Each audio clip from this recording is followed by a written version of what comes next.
El mundo nos recuerda constantemente que cosas malas suceden. De hecho, solamente basta con ver las noticias y saber lo que está ocurriendo en el mundo. A través de nuestros impulsos, de nuestras emociones, reaccionamos de manera arbitraria, agresiva, sin medir las consecuencias. Leía una noticia lamentable de un actor mexicano que golpeó a un hombre de más de 60 años y el hombre falleció, lamentablemente, y se dañó su carrera, 5 años de prisión en los Estados Unidos, por un impulso. Noticias como esta nos invaden día tras día sin saber y sin reconocer la carencia del ser humano y la necesidad del amor de Dios en nuestras vidas. Y sin duda alguna que para permanecer firmes y para que nuestra fe sea fortalecida cuando enfrentemos desafíos todos los días, es necesario recordar constantemente quién es Dios, el que nos sostiene y nos ama. ¿Alguien puede decir un amén a eso? Si le va a aplaudir, apláudale fuerte al Señor.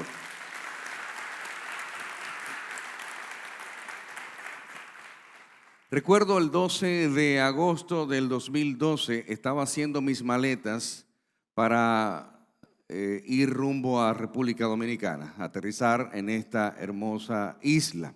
Recuerdo que le dije al Señor ese día que necesitaba que Él hiciera algo en este viaje. Necesitaba que Él hiciera un milagro en este viaje. Había viajado por mucho tiempo, había estado predicando y a pesar de que estaba cumpliendo con mi asignación, no sentía el propósito en mi vida. No me sentía lleno, no me sentía completo, pleno. Sentía que faltaba algo. Y ese día le dije al Señor mientras hacía mis maletas eso, pero no escuché la voz de Dios. En ese momento Dios no me dijo nada. Yo simplemente estaba obedeciendo una orden que ya Dios me había dado anteriormente. Y quiero compartir contigo una historia en la Biblia que es una de mis historias favoritas conforme a Jesús reacciona ante esta situación, y es la fe de la mujer cananea que se encuentra en el libro de Marcos capítulo 7 del 24 en adelante. Mateo, perdón. Cuando Jesús salió de allí, se fue a la región de Tiro y de Sidón. De pronto, diga conmigo, de pronto salió una mujer cananea de aquella región y a gritos le decía: Señor, hijo de David, ten misericordia de mí. A mi hija la atormenta un demonio. Pero Jesús no le dijo una sola palabra. Entonces sus discípulos se acercaron a él y le rogaron: despídela, pues viene gritando detrás de nosotros. Él respondió a la mujer: yo no fui enviado sino a las ovejas perdidas de la casa de Israel. Entonces ella vino, se postró ante él y le dijo: Señor, ayúdame. Él le dijo: no está bien tomar el pan que es de los hijos y echarlo a los perritos. Ella respondió: cierto, Señor, pero aún los perritos comen de las migajas que caen de la mesa de sus amos. Entonces Jesús le dijo: mujer, tienes mucha fe, que se haga contigo tal y como quieres. Y desde ese mismo instante su hija quedó sana. Diga conmigo, desde ese instante.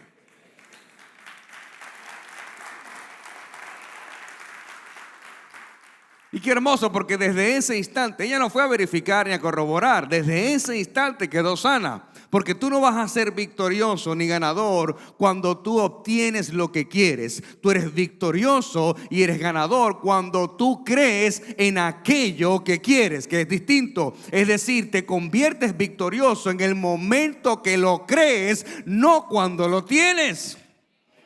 Gracias por su entusiasmo. Cuando usted lo cree, es ahí donde ocurre el milagro. Es ahí donde Dios dice: oh, cuán grande es tu fe. Pero Marcos nos da un detalle que no lo dice Mateo.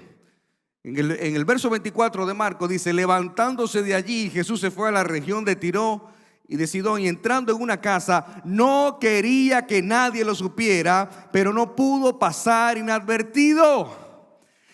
El mismo Jesús estaba agotado. El mismo Jesús estaba cansado. No quería que nadie lo viera. No quería que nadie se enterara que él estaba pasando por ahí. No quería dar consejería. No quería saber de problemas de gente de iglesia. No quería saber de ningún tipo de hello. Y era Jesús. Pero, diga conmigo, pero. Siempre hay un pero. No pudo pasar inadvertido. Jesús entra en un territorio gentil. Los cananeos eran enemigos ancestrales de Israel. Toda persona que no fuera judía era considerado un perrillo o una perrilla. Esa era la forma en que de manera despectiva se referían a todo aquel que no era judío, porque si no era judío no era una raza o la raza de Dios, el pueblo escogido de Dios. Por eso cuando esta mujer, a pesar de encontrarse un bloqueo, un rechazo, un desprecio del mismo Jesús, ella entendió un principio que a pocos se le revela, porque el rechazo de uno es la oportunidad para otros.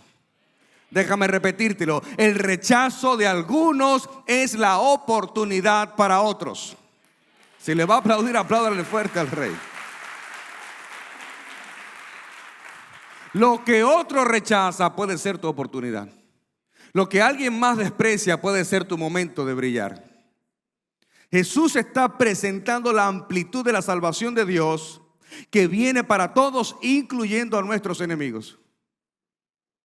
Porque estamos hablando de una mujer cananea. Estamos hablando de una mujer que no era judía, no era amiga de los judíos de manera cultural, de la tradición y de manera ancestral. Era considerada una enemiga. Pero pareciera que Jesús no quería salvarla o no quería sanarla. Pero lo que estaba sucediendo era todo lo contrario. Porque el mismo Jesús que dijo: amen a sus enemigos, está despreciando, rechazando e ignorando a una mujer delante de la multitud y delante de sus discípulos. Por eso Jesús, con la actitud intencional de ir a la región de Tiro y Sidón, muestra el amor a los perdidos, muestra el amor a los gentiles y muestra el amor aún a los que no son judíos. Lo hizo con la samaritana. Normalmente los judíos no cruzaban por Samaria. Ellos preferían dar la vuelta entera para ir hacia el otro lado, con tal de no cruzar Samaria, porque los samaritanos y los judíos no se hablaban. Y Jesús dice: me es necesario pasar por Samaria. Y le era necesario por el simple hecho de que había una mujer, una persona, porque uno es suficiente. Solamente se necesita uno que crea para que Dios haga el milagro. Solamente uno. Y por amor a ese uno es que tú hoy estás aquí. Gracias a que Dios amó a una persona, gracias a que Dios amó a alguien, tú recibes el amor de Dios, porque Dios amó a alguien más, que fue la persona que Dios usó para traerte a los pies de Jesús. Dice la historia que la mujer de Samaria terminó predicándole a toda Samaria. Mateo nos relata que Jesús no le respondió palabra alguna. Y sus discípulos le rogaron que la despidiera, porque venía detrás de ellos gritando. Imagínate, era tal el desprecio que los mismos discípulos la rechazaron, la despreciaron y la menospreciaron. Pero la actitud de Jesús parece difícil de entender cuando seguidamente Él dice: deja que primero se sacien los hijos, porque no está bien quitarle el pan a los hijos y echárselo a los perros. Presta atención a esto. Jesús no le dijo que no le iba a dar. Jesús le dice que primero a los hijos y después a los perros. Primero a los judíos y después a todos los que no son judíos. Si hubiéramos sido usted y yo,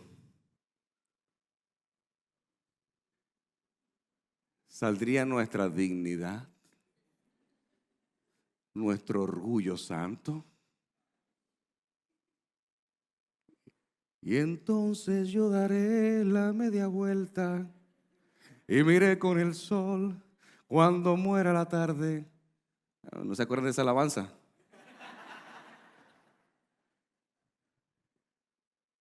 Pero había algo que esta mujer tenía, que no pensaba conformarse con migajas. Ella quería algo más poderoso que eso, y era lo que Jesús estaba provocando en la mujer. Él le dice: deja que primero se sacien los hijos y después los perrillos. Cuando usted come en la mesa, siempre hay un perro o un gato que está merodeando, ¿verdad? Esperando que caiga algo.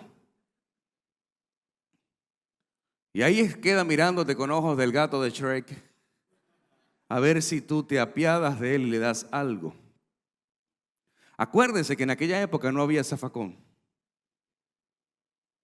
Y lo que sobraba del plato, es decir, que lo que Jesús le estaba diciendo a esta mujer, que lo que a ella le tocaba era lo que otro despreciaba. Lo que a ella le tocaba era lo que otro desechaba. Porque cuando usted no quiere más comida del plato, usted la bota. Digo, vemos excepciones. Y contaba en estos días que yo tengo una leve memoria en mi cerebro de una mujer que creo que era mi madre, con una correa en su mano, y yo sentado llorando tratando de comerme la comida, y yo escuchar a lo lejos: te la comes. También se lo dijeron a usted.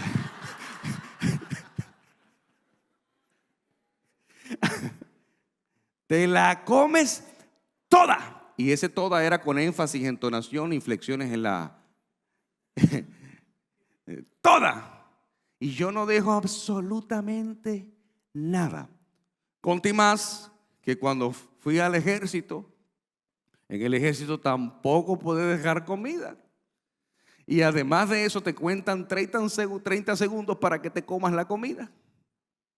Y comienza ahí el capitán en el comedor: 30, 29, 28. Si cuando yo termine de contar queda uno comiendo, va a sufrir las consecuencias. 17, 16. Y uno... Yo lo dejaba limpiecito ya el plato. Sin embargo, nuestros hijos, cuando se sirven, dejan medio plato lleno de comida. Ay, me llené. Y tú dices: bueno, sírvete menos para que comas bien y luego te sirves más. ¿Y qué hacen con eso? Lo botan. Porque solamente hace falta conocer la necesidad para darle valor a lo que tienes. Porque solamente una persona que en su vida siempre ha tenido zapatos da por hecho que siempre va a tener zapatos si quiere. Los zapatos están ahí y van a estar allí. Solamente aquel que ha caminado descalzo en la calle puede darle valor a un par de zapatos. Y este es el contexto de lo que Jesús está hablando. Porque dice la Biblia que a los suyos vino y los suyos no le recibieron, porque lo dieron por sentado. Deja que primero se sacien los hijos. La inclusión de la palabra primero no es excluyente. Jesús no le estaba diciendo que no, simplemente le estaba diciendo que lo que a ella le tocaba, no le tocaba ahora. Que tenía que esperar primero que los hijos se sacien. Por lo tanto, Jesús le estaba pidiendo algo más a esta mujer. Jesús solo podía hacer una cosa: debía despertar, diga conmigo, despertar. Debía despertar una fe auténtica con el corazón de esa mujer, que iba a provocar un milagro tal que hasta el día de hoy se predica de la historia de la mujer cananea. Alguien tiene que entender esto.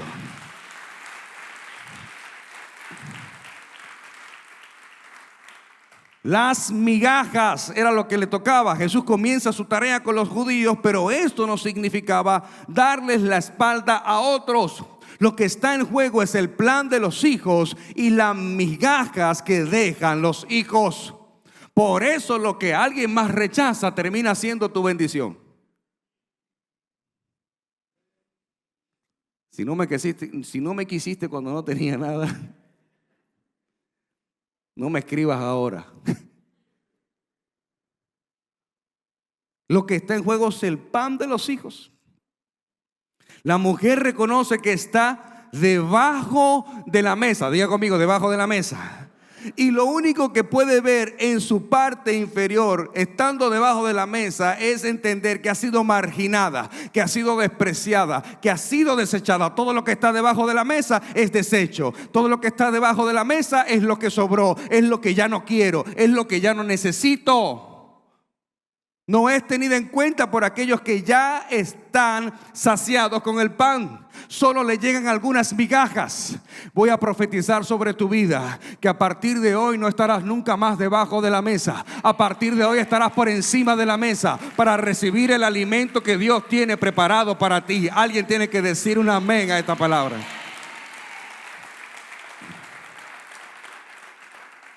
Esta mujer ejemplifica una gran fe, recordatoria incluso del centurión gentil cuya fe Jesús dijo sobrepasa la de toda Israel.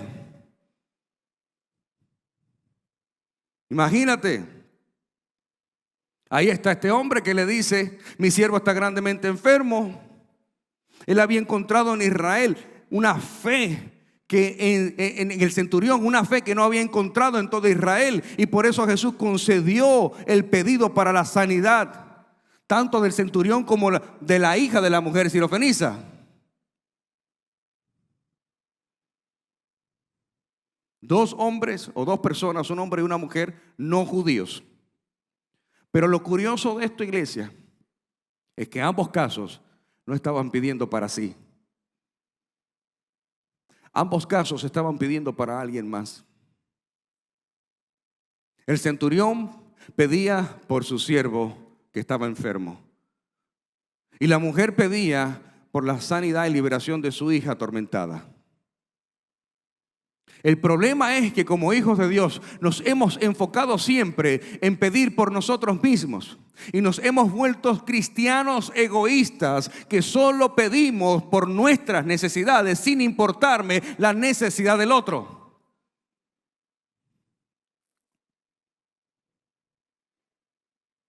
Hello. Esta mujer se convierte en una intercesora por su hija. Esta mujer provee una ilustración de lo que significa ser un intercesor efectivo. Su gran necesidad le enseñó a orar. Cuando ella vino a Jesús, hizo la necesidad de su hija su propia necesidad. El centurión hizo la necesidad de su siervo su propia necesidad. Te pregunto a ti, ¿la necesidad de tu prójimo se ha convertido en tu propia necesidad?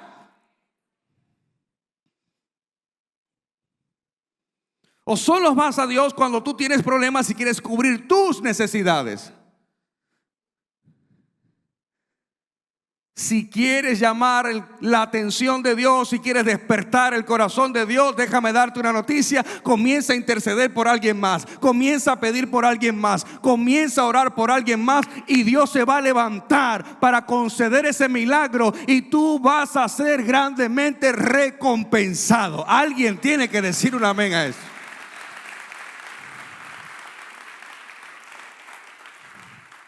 Esa es la enseñanza y el modelo de Jesús. Jesús es nuestro intercesor. El Espíritu Santo también intercede por nosotros. Dice la Biblia que Jesús es nuestro abogado.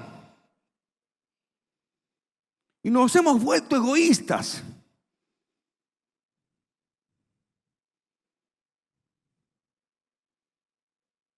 Amo a mi prójimo, pero detesto a mis enemigos. El mismo Jesús que dice, amen a sus enemigos, estaba generando una situación aparente de ofensa.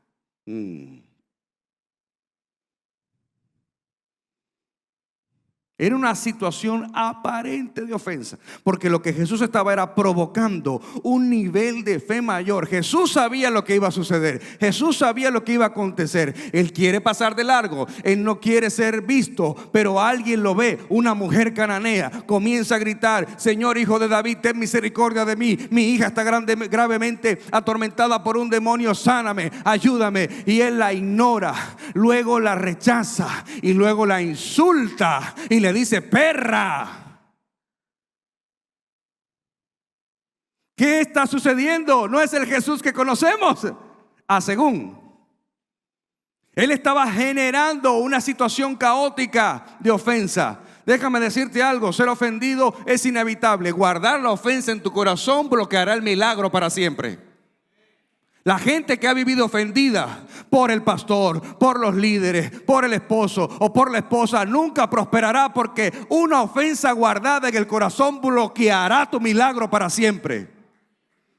Si le va a aplaudir, apláudale fuerte al Rey.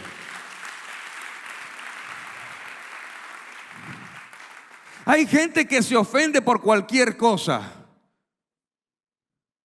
Y en la iglesia vivimos ofendidos porque creemos y pensamos que en la iglesia se vale todo, que aquí no hay derecho de admisión, que aquí tenemos que aceptar a todos como vengan, como quieren, que ellos puedan hacer lo que ellos quieran, como quieran, cuando quieran y con quien quiera. Y si le dices a alguien a nivel ministerial, tienes que descansar, tienes que soltar el ministerio por un tiempo, tienes que dedicarte a ti, se ofenden. Se ofenden si bajas a alguien del ministerio enfocado en su salud emocional, enfocado en su interior, porque lo más importante para Dios no es lo que tú haces, lo más importante para Dios es lo que tú eres. Y si tú haces sin saber quién eres, ocasionarás un desastre. Si esta mujer no estuviera la fe convencida en su corazón, se hubiera ofendido, se hubiera ido y hubiera comenzado a hablar mal de Jesús. No sigan a ese tipo es un desgraciado, a mí me insultó, tengo evidencia, mira los mensajes. El problema está que cuando alguien dice algo y lo recibe un corazón dañado, entonces lo que recibe va a ser malo para esta persona. Pero si lo recibe un corazón sano, entonces se va a quedar ahí hasta que reciba su milagro, hasta que su fe aumente. Yo quiero mi milagro.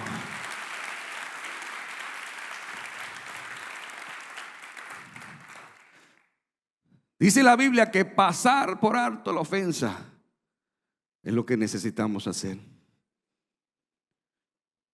Dice, Jesús no le respondió palabra alguna.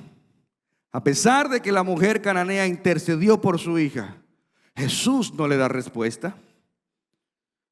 No la anima, no la motiva. Su resistencia a no hablarle y el rechazo atrajo una respuesta aún más enérgica y llena de fe de parte de la mujer. Lo que para otros hubiera sido un final triste, esta mujer logró cambiar la historia. Y te diré más aún. Usted y yo Y todos los países fuera de Israel, escúcheme, todos los países fuera de Israel son evangelizados gracias a esta mujer. Fue la que abrió la puerta de la evangelización a todo aquel que no era judío. Por eso el apóstol Pablo es llamado el apóstol de los gentiles, porque fue quien comenzó a viajar para hacer iglesias y llevar el evangelio a otros lugares. Si esta mujer hubiera guardado la ofensa en su corazón, usted y yo no estuviéramos aquí. Observe simplemente el daño que causa guardar una ofensa. El daño que causa no recibir en el discernimiento espiritual lo que Jesús está haciendo. Jesús está causando una aparente situación de ofensa para que salga lo que está dentro de ti. Y evidentemente esta mujer estaba cargada de fe, porque por donde la pinchabas salía fe, por donde la tocabas salía fe, por donde la miraras solo había fe. Alguien tiene que decir un aleluya a eso. Imagínense, aquel que siempre estaba preparado para responder a los llantos del dolor, no tuvo respuesta para ella. El que siempre caminaba, daba una palabra de aliento a alguien: levántate, tu fe te ha sanado. No tenía palabra para ella. Mientras los discípulos diciendo: despídela, pues da voces tras nosotros. Y en este caso aún es probable que los discípulos querían decir: despídela dándole lo que quiere, dale lo que pide y que se vaya. Y es completamente posible que ellos solo querían que ella se fuera, porque era un estorbo, era molesta, y la manera más fácil era que Jesús arreglara su problema de inmediato para que ella se fuera. Ni ellos entendían nada. Pero cuando llega el momento de Jesús hablarle a la mujer, no presta atención a nada de lo que ella le dice. No presta atención a su necesidad. No presta atención a su problema. No presta atención a su osadía de entrar entre la multitud, gritarle a Jesús y llamar la atención de Jesús, sino que cuando le habla, lo que le dice: no soy enviado sino a las ovejas perdidas de la casa de Israel. En pocas palabras, Jesús le dice: ¿qué haces aquí? No pierdas tu tiempo, esto no es para ti.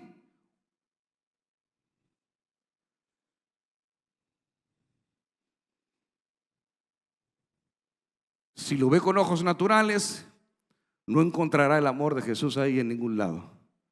Pero Jesús la está amando, aunque usted no lo está mirando. Por eso la palabra dice que aquel que ama, corrige. Si usted es de las personas que le da todo a sus hijos, usted no lo está amando, usted le está haciendo un daño. Un gran daño le está haciendo. Jesús definió el enfoque de su misión a sus discípulos irritados y a la mujer gentil. Él dejó en claro que no fue enviado a los gentiles como ella. Tú no tienes que ver contigo, no tienes parte en esto. Y le termina diciendo un insulto, le dice: no está bien tomar el pan de los hijos y echarlo a los perrillos. In your face. Perrilla, para que suene más lindo. Era la forma como se refería. Jesús continuó diciendo cosas desalentadoras a esta mujer. No había una palabra que pudiera ella recibir de aliento. El insulto judío tradicional hacia los gentiles, que llamaban perros en el sentido más despectivo, porque son los que se comen las migajas. Su palabra más dura, perros, contiene una escapatoria. Perros no compara a los gentiles con los perros de la calle, sino con los perros domésticos que pertenecen a la familia, que tienen una porción, aunque no es la de los niños, que son los hijos. Por más que usted quiera a su perro, usted nunca va a comer peor que su perro. ¿Verdad que no?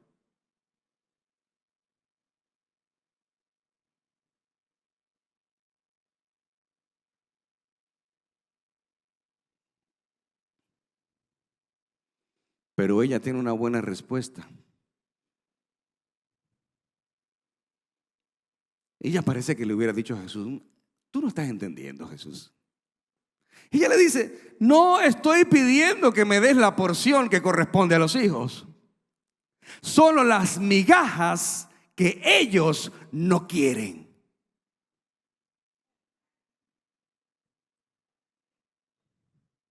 A los suyos vino y los suyos no le recibieron.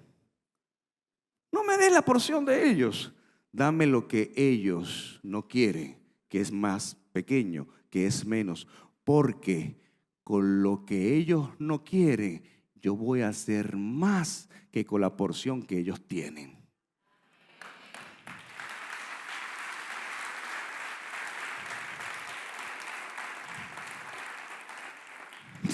Ella no se rendiría. Yo creo que Jesús se quedó ya sin argumentos para seguir con ella. No hubo forma. Jesús fue sorprendido. Ella no se rendiría a pesar de que él le dio solo rechazos. Y así que ella dijo como Jacob: no te dejaré hasta que me bendigas. Jacob es la tipología de esta mujer. Porque sin duda alguna Jacob fue golpeado, Jacob fue maltratado, quizás hasta herido. Y él dijo: no te voy a soltar si no me bendices. Oh mujer, cuán grande es tu fe, dijo Jesús. No dijo cuán grande es tu ofensa. Porque lo que pudo ver Jesús fue lo que salió de esa mujer: una fe no pequeña, no mediana, sino grande. Diga conmigo: una fe grande. Fue lo que pudo ver, una fe grande. ¿Cuán grande es tu fe? Jesús nunca dijo esto solo a dos personas. El elogio de la gran fe del centurión romano, quien le pidió a Jesús que sanara a su siervo. Y aunque se lo dijo a la multitud, no directamente al centurión, esta mujer gentil lo escuchó directamente de Jesús. Con el centurión Jesús se volteó y le dijo: no hay una fe en toda Israel como la de este hombre. Y miró fijamente a los discípulos. Por eso, significativamente, las únicas dos personas en recibir este cumplido de Jesús fueron estos gentiles. Y esto demuestra que se puede encontrar una gran fe en lugares inesperados, en lugares recónditos.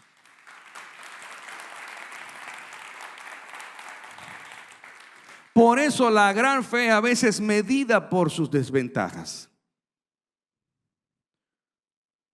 Su fe era grande porque no tenía la ventaja de ser nutrida, sobre todo por instituciones judaicas. Tu fe se mide por tu necesidad. Tu fe se mide por tu desventaja. No es lo mismo aquel que tiene la oportunidad de ir a estudiar a la universidad que quiera, porque papá y mamá se lo paga, a aquel que tiene que trabajar para pagarse la universidad. Son dos situaciones distintas. Y por lo tanto, dos valores distintos. Y evidentemente dos fe distintas. Hello. Tu fe crece a medida de tu necesidad. Cuán profunda sea tu necesidad, cuán grande será tu fe. Había una multitud y solo una mujer, desgarrada por el tormento de un demonio para con su hija, se atrevió a llegar allí. El amor de una madre por su hija, el amor de una mujer que quería ver a su hija sana, lo hizo todo y enfrentó su peor situación delante de la gente, porque no fue en una sesión de coaching privada con Jesucristo. Jesús le dijo perra delante de la gente. Y ahí habían dos o tres con las piedras en las manos, diciendo: muy bien hecho, se lo merece. ¿Quién le manda a gritarle a Jesús? Porque nunca falta uno que opina cuando nadie le pidió opinión. Tu fe se mide por tu desventaja. En los países donde más se lee la Biblia, ¿sabe dónde es? ¿Usted sabe dónde son los países donde más se lee la Biblia? Donde está prohibida leerla. Es ahí donde se lee más la Biblia. Por eso tu fe es medida por tu desventaja. Si tuviéramos prohibición de leer la Biblia, todos estuviéramos buscando la forma de cómo hacer para leerla. Esta mañana leía algo que me impactó conforme a esto. Leí un artículo que dice que la madera es más valiosa que el diamante. ¿Sí? La madera es más valiosa que el diamante. El problema es que tenemos madera por doquier. Incluso podemos conseguir hasta madera gratis tirada en la basura. Pero como el diamante es escaso, se le da el valor por su escasez.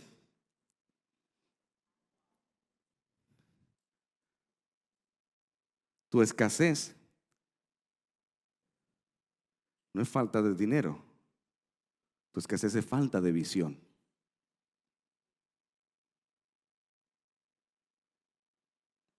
Cuando tenemos tanta madera, damos la madera por sentado y no le damos el valor que realmente merece. Por eso Jesús era carpintero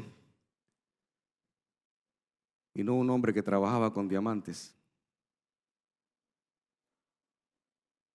Por eso a menudo la fe es más grande cuando es expresada por parte de tu necesidad.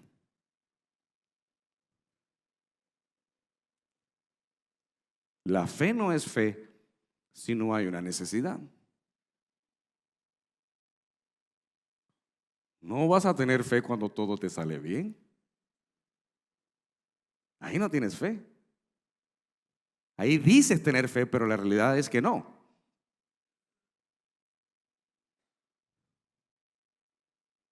Dile a la persona que está a tu lado, grande es tu fe.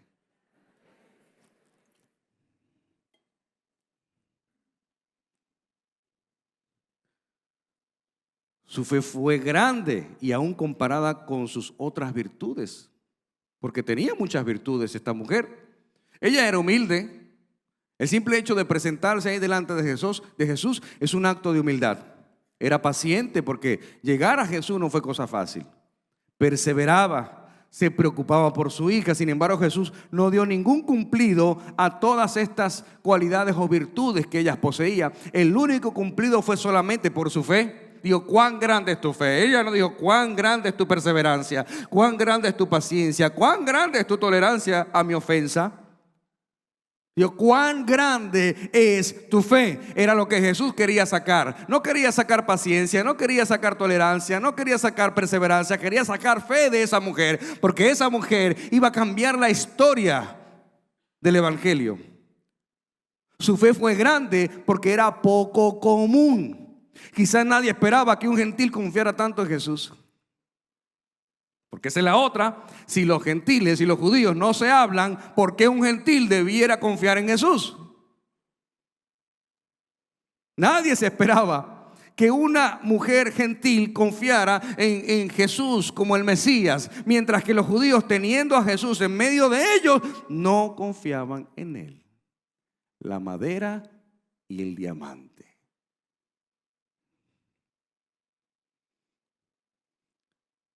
Su fe fue grande porque había sido puesta a prueba severamente. Digan conmigo, severamente. Es difícil pensar en una prueba más difícil que una hija siendo atormentada por un demonio, pero su fe también fue puesta a prueba por la aparente indiferencia o frialdad de Jesús. Por eso tu proceso tiene que ser severo. No puede ser un proceso simple y llano. Muchas veces cuestionamos a Dios por los procesos que vivimos. Quizás cuestionas a Dios por la forma en que murió un familiar, pero no olvides los mártires del evangelio. ¿Cómo muere cada mártir del evangelio? Familias que ponían en una trinchera ahí y los apuntaban con metralladoras y le decían, nieguen a Jesús o los matamos. ¿Y sabes qué decían ellos? Pues no vamos a negar a Jesús. ¡Pum! Los mataban.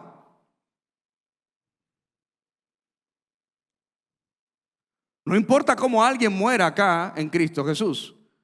Lo importante es cómo va a resucitar en el cielo. Esa es la esperanza que tenemos. Su fe fue grande porque no se rendía. Ella no paró hasta que consiguió lo que ella necesitaba. Fue grande porque era astuta. Ella volteó la palabra de Jesús e hizo lo que pudo haber sido tomado como un insulto, como una puerta abierta para la fe. Ella estaba siendo probada por Jesús. ¿Sabías tú que mis relaciones deben ser probadas para así demostrar de qué están hechas?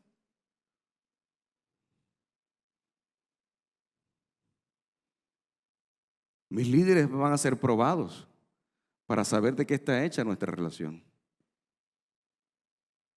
Jesús generó situaciones aparentes de ofensa constantemente.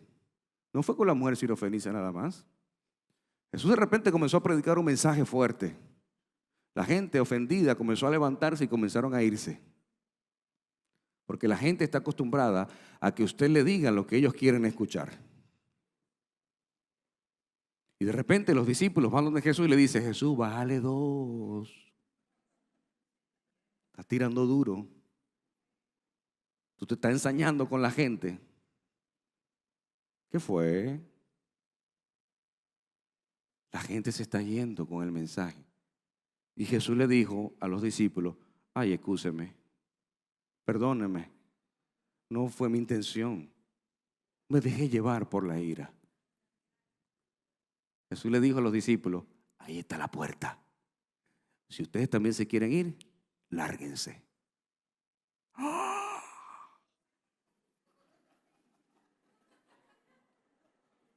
A mí nadie me habla así.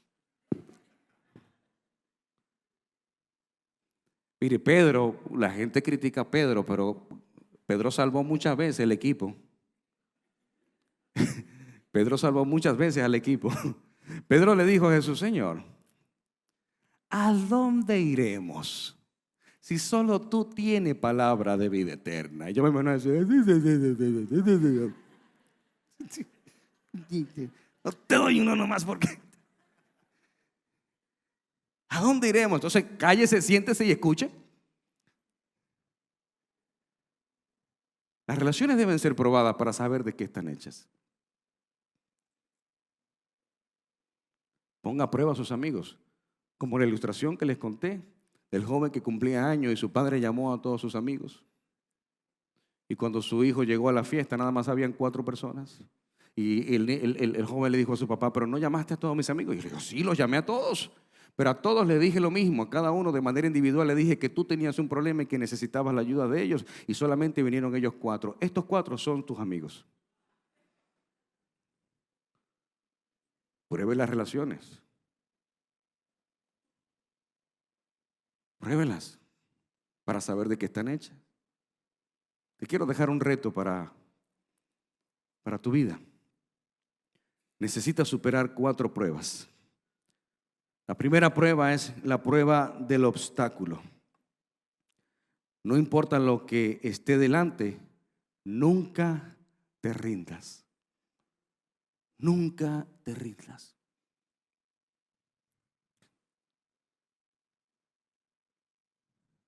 Nosotros como líderes y pastores nos cansamos, nos desgastamos.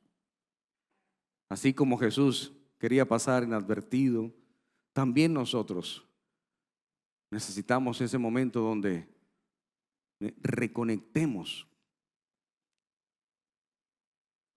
Y siempre hay alguien que Dios manda para decirle a uno: pastor, no se canse. Y en el momento que más uno lo necesita, hay alguien que Dios manda para decirle a uno: no se canse. O entonces alguien me escribe un mensaje por WhatsApp o por Instagram para decirme que su vida ha sido transformada por una de mis prédicas o por el libro que escribí. Un testimonio donde dice: no me puedo rendir. Vas a tener obstáculos siempre. Y de hecho tienes que sacar la falsa humildad de tu vida. Porque si caminas con una falsa humildad, entonces vas a comenzar a desviarte de los obstáculos que necesitas enfrentar. Conviertes evasivo y evasiva. ¿Sabes lo que es la falsa humildad? La falsa humildad cuando usted reconoce el talento en alguien y esta persona no lo recibe. Cuando usted le dice a alguien que canta bonito y le dice, qué hermoso tú cantas. Wow, la alabanza, la adoración, la gloria de Dios desciende cuando tú cantas. ¡No! No soy yo, es el Señor a través de mí. Yo solo soy un simple mortal, un gusano de esta tierra que Él ha placido usarme. La Biblia dice que honra a quien honra merece. Ahora, todo depende del corazón que lo reciba. Pero honra a quien honra merece. Yo tenía esta falsa humildad. Yo era religioso. Yo andaba por ahí con mi Biblia debajo del brazo. Y agarraba y se veía a una gente jugando baloncesto en la cancha. El baloncesto del diablo, se van a ir al infierno. Escucha. Así andaba yo juzgando a la gente. Deberían estar leyendo la Biblia en vez de estar jugando baloncesto en una cancha. Pero Dios me libertó, me sanó y me salvó. Pero yo tenía tanta falsa humildad que cuando mi ministerio comenzó, yo no quería ni tomarme una fotografía. A mí me invitaba a una iglesia a predicar y me decían, pastor, mándenos su foto para hacer el afiche. Yo no me tomo fotos, eso es vanidad. Y que foto y afiche, eso es vanidad. Yo voy a predicar la palabra de Dios. Escucha. Hasta que Dios me libertó de eso y recuerdo que fui a hacerme mi sesión de fotos. Me sentía hasta en pecado yo tomándome una foto. Sentía que estaba pecando, porque así es el religioso. Cuando eres tan religioso, entonces tú dices, no, estoy pecando.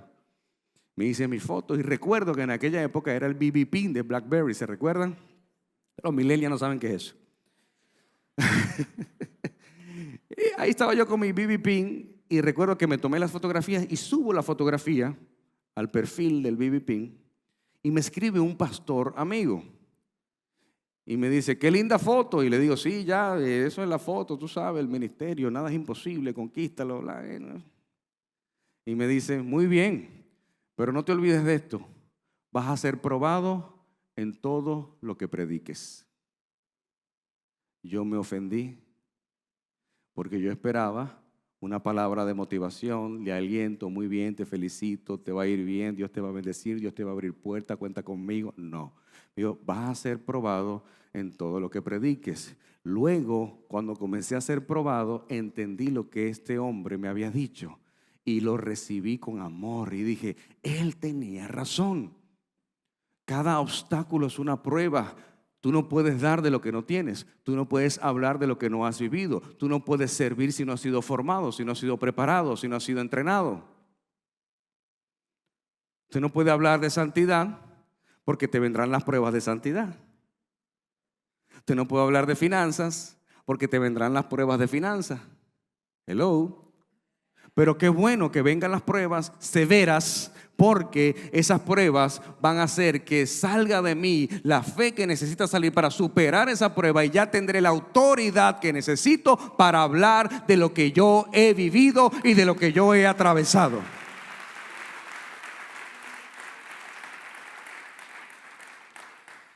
La segunda prueba es la prueba del silencio. Aunque no escuche su voz, nunca deje de clamar su socorro. Aunque no escuche su voz, nunca deje de clamar su socorro. Porque el silencio de Dios te dice algo. Si Dios no te está diciendo nada, sigue avanzando, sigue clamando, sigue orando, sigue creyendo, sigue pidiendo su auxilio y su socorro, pero nunca puedes detener tu clamor. El silencio de Dios dice algo. ¿Acaso nosotros cuando nuestras madres nos miraban con una mirada punzopenetrante no sabíamos lo que nos estaba diciendo? Y si usted sabe interpretar la mirada de una madre, entonces aprenda a interpretar el silencio de Dios. No sea un inmaduro ni una inmadura. Es que Dios se olvidó de mí. Es que Dios ya no me habla. No, el silencio de Dios te dice algo. Que cambies tu lenguaje. Dios no responde quejas. Dios responde oraciones. Y probablemente si hay un silencio de Dios en tu vida, quizás sea porque te estás quejando mucho y no estás orando lo suficiente. La tercera prueba es la prueba del rechazo. Recuerda que mientras más rechazo llegue a tu vida, es la oportunidad para poner tu fe en acción.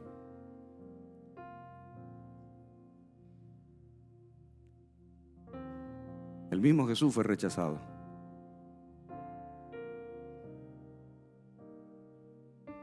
Quiero invitarte a ponerte de pie en esta hora.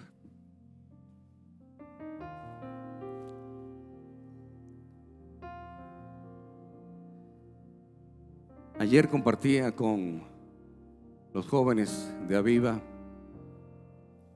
y les contaba un poco mi historia. Mis padres se divorciaron cuando yo tenía 4 años de edad. Fue un momento difícil para mí, aunque no lo estaba entendiendo. Un niño de 4 años todavía no razona. Recuerdo ese momento en mi vida como si fuera ayer. Mi papá, mi mamá, ahí delante del juez. Y el juez me pregunta: ¿con quién te quieres ir tú? Y como yo casi no veía a mi papá, imagínense, cada vez que lo veía era playa, regalos y paseos. Y cuando la juez me pregunta eso, yo sin saber lo que estaba pasando, yo dije: con mi papá. Fue un momento difícil. Recuerdo el momento que fuimos a la casa a buscar mis cosas. Mi mamá estaba desconsolada. Yo no entendía por qué ella estaba así. Y fue como una película cuando me monté en el carro y veía el apartamento por la ventana y tenía mis manos así en la ventana, mirando alejarme del apartamento. Y comenzó en mi vida una inestabilidad. Viví un tiempo con mi mamá, viví un tiempo con mi papá. Luego mi papá se casa y luego mi mamá se casa hasta el día de hoy con quien es su esposo y mi segundo padre. Pero vivía aquí y vivía allá. Eso ameritaba cambios de colegios.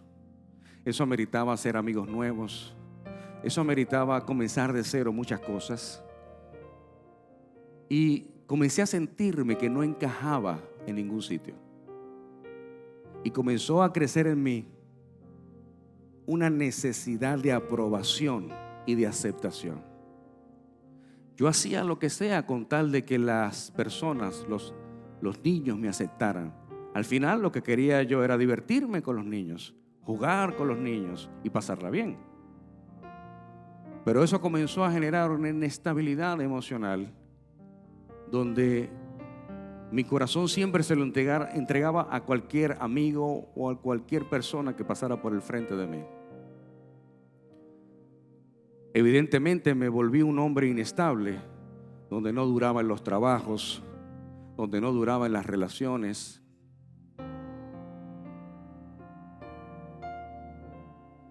Y comencé a causar rechazos donde quiera que iba. Evidentemente, con todas las carencias que traía, me volví un niño hiperactivo, inquieto, molesto. Y cuando yo llegaba a un lugar, generaba una situación de rechazo. Hasta hace 10 años atrás todavía sufría de eso.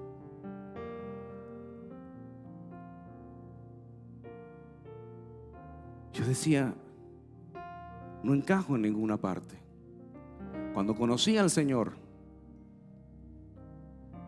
en el momento de mi vida donde más carencias tenía, donde era la etapa de mi vida donde tenía que tomar decisiones, 20 años de edad, 21 años, donde no sabes qué hacer. Recuerdo que un día estaba yo en la alabanza, ya estaba yo tocando en la alabanza de la iglesia, era el guitarrista. Y me sentía vacío todavía. Servía a Dios, pero me sentía vacío.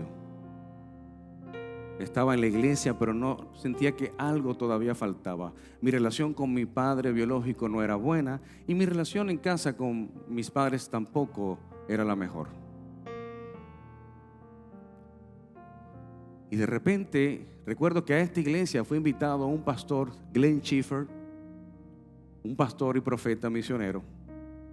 En la iglesia habían 2 servicios. Y yo recuerdo que yo tocaba la guitarra en los dos servicios, y este hombre tenía una peculiaridad para predicar, porque él predicaba algo corto de 10 minutos y comenzaba a profetizar sobre las personas. Él de repente terminaba sus 10 minutos y decía a alguien: usted, señora, póngase de pie, el Señor le dice esto, esto, esto, esto y esto. Amén. Caballero, póngase de pie, el Señor le dice esto, esto. Y usted se imaginará, yo en la guitarra, yo comienzo: Señor, háblame, Señor, háblame, Señor, háblame, Señor, háblame, Señor, háblame, háblame, Señor, háblame, háblame. ¿Y sabe qué pasó? No me habló. Y yo me sentí tan mal en el primer servicio. Me sentí mal. Yo dije, y fui tan atrevido y freco que le dije a Dios: si tú no me hablas en el segundo servicio, yo soy el que no te voy a hablar más. Un freco yo. Yo me imagino que esa fue la fe de la mujer cananea. O me habla o me habla. Comenzó la segunda reunión, hicimos la alabanza y siempre nos quedábamos ahí en la tarima. Y yo tocaba la guitarra porque no había un pianista. Eso que está haciendo Samuel ahora lo hacía yo en la guitarra. Y yo comienzo así y de repente él va a predicar. Y lo primero que él dice en inglés, porque estaba el traductor, dice: quiero hablarle a mi amigo de la guitarra. Ring, ring, ring, ring, ring. Comencé, me puse nervioso. Y si no pensé que fuera tan rápido. Y estoy yo ahí. De hecho, tengo mi foto de ese día con Glenn Schiffer. Lástima que no la busqué para mostrarla. Fue algo que Dios me dijo ahora que contara. Y tengo en un cassette grabada la palabra que me dio ese día.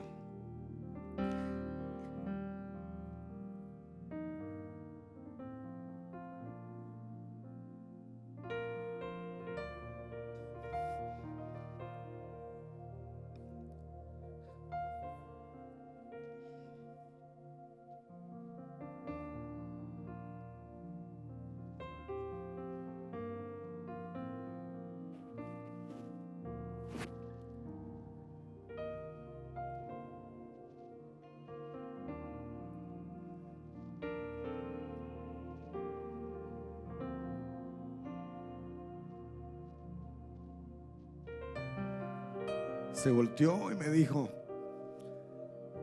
aunque tu padre y tu madre te abandonen, yo con todo te recogeré.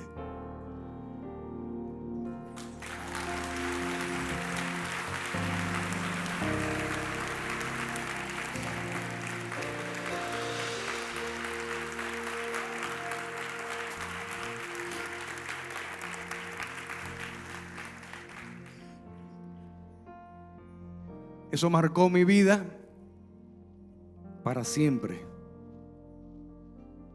Ciertamente yo buscaba la aceptación y la aprobación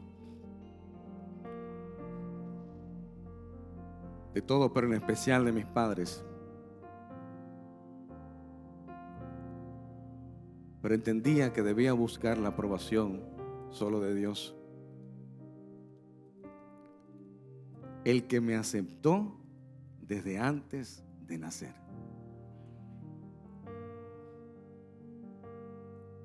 Y la última prueba es la prueba de la ofensa. Una buena respuesta para una gran ofensa desatará tu milagro.